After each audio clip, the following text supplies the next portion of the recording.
tell me in the comments if this sounds familiar. I've got myself into perfect alignment with my desire. And I've done all the techniques.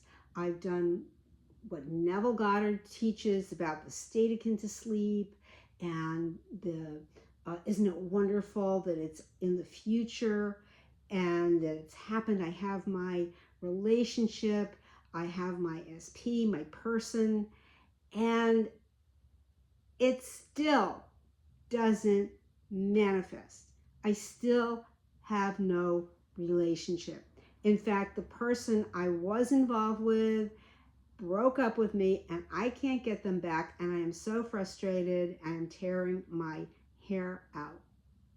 So if this is you, just put me in the comments, just so I know. I'd love to know, because this is one of the top things that coaches that hear all the time, and it comes up a lot. There is a law of assumption group where I'm one of the admins on Facebook, and this is one of the most common problems that comes up.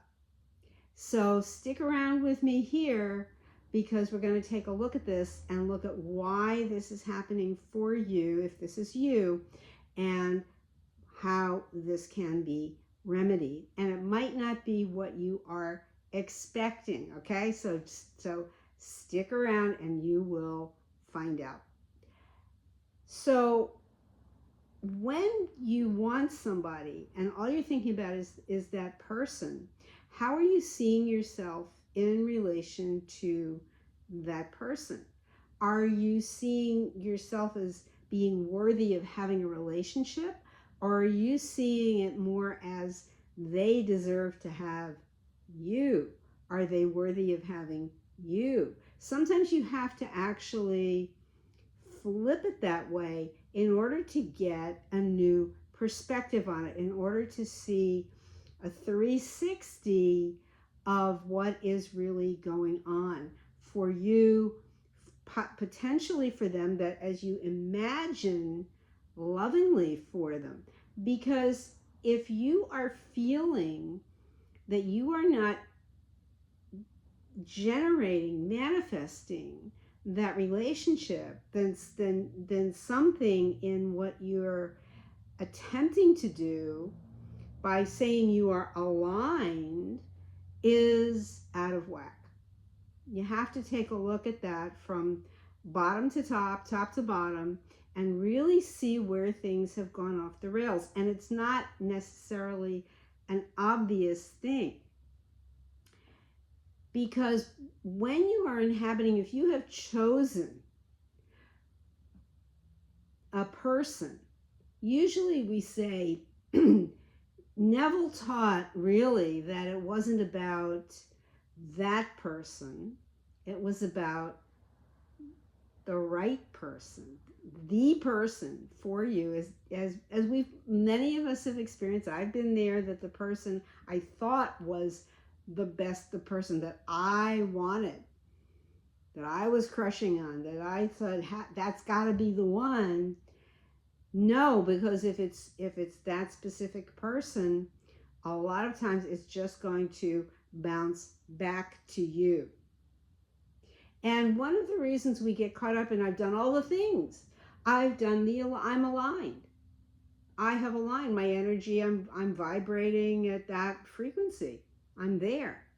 But actually, it again becomes a case of having subtle, sneaky doubts and not allowing those doubts to surface, because the excitement of I've done it can suppress the fact that the ego is still wanting to be stuck in a place of doubt. Because if there's even a molecule of doubt, it is going to get in the way. And if you are saying, I've done all the things, we can actually fall victim to what coaches, not coaches so much as the great teachers, the new thought teachers, the original teachers of the law of assumption, and yes, a law of attraction too. But if you look at people like Dr. Joseph Murphy and Neville Goddard, who both studied with the teacher we know as Neville's teacher, which was Abdullah, and the way they taught the law of assumption and the understanding of consciousness, the higher consciousness, they knew that that students, that people who came to their talks often got more caught up in, Neville called it, being a hearer of the word and not a doer of the word. Being a hearer and not instead of being a doer. And in other words, another great teacher of that era, who's not as well known, but was also a very, very important teacher, was Walter Russell. And he talked about people with their minds were just like photocopying machines, Xerox machines, because they just took in all this information, but it never really processed. They never really put it to use. They never worked with it. They never had the experience of truly manifesting. All they wanted to do was talk, just a lot of BS around it, and just show off how much they knew. But that was it.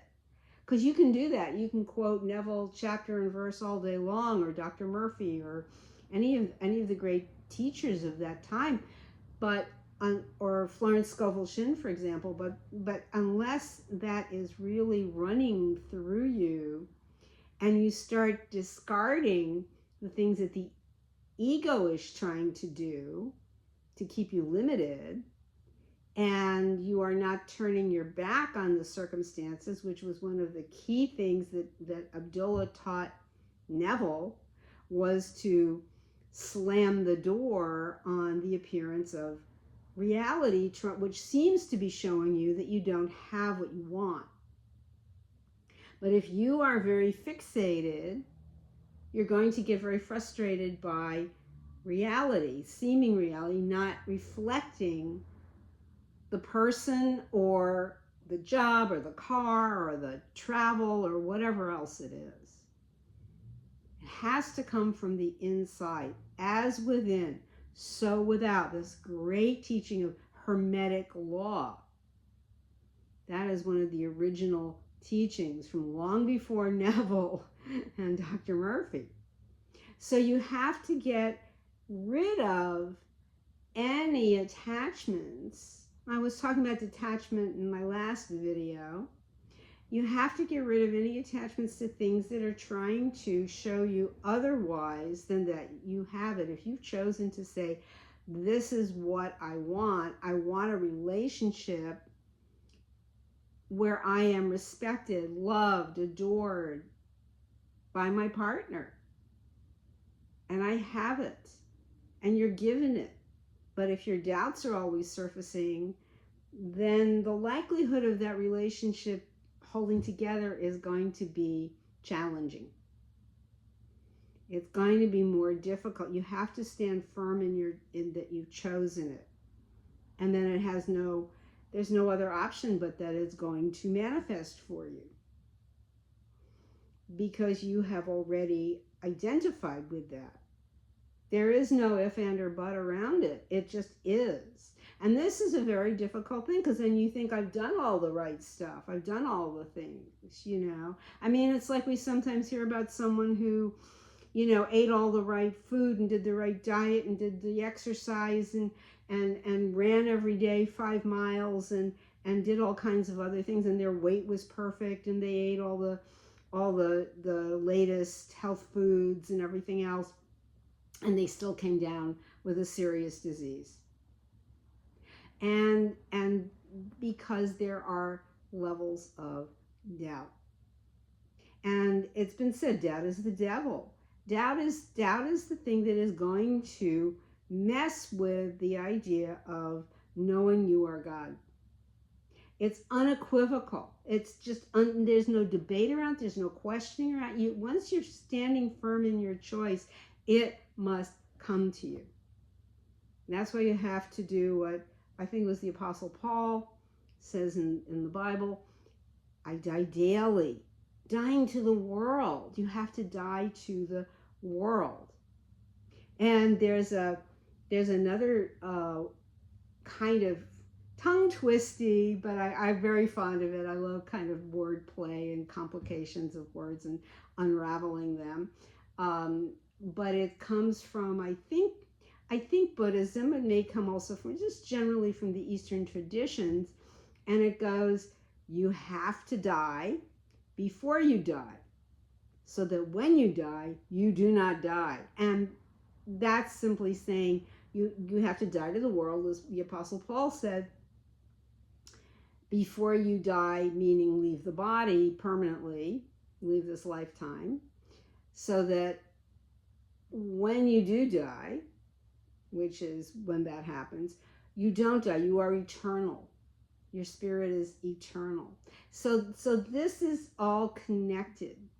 If you are coming from that eternal place where it is always the now, you will, no two ways, manifest your partner or whatever else is significant for you. That's it.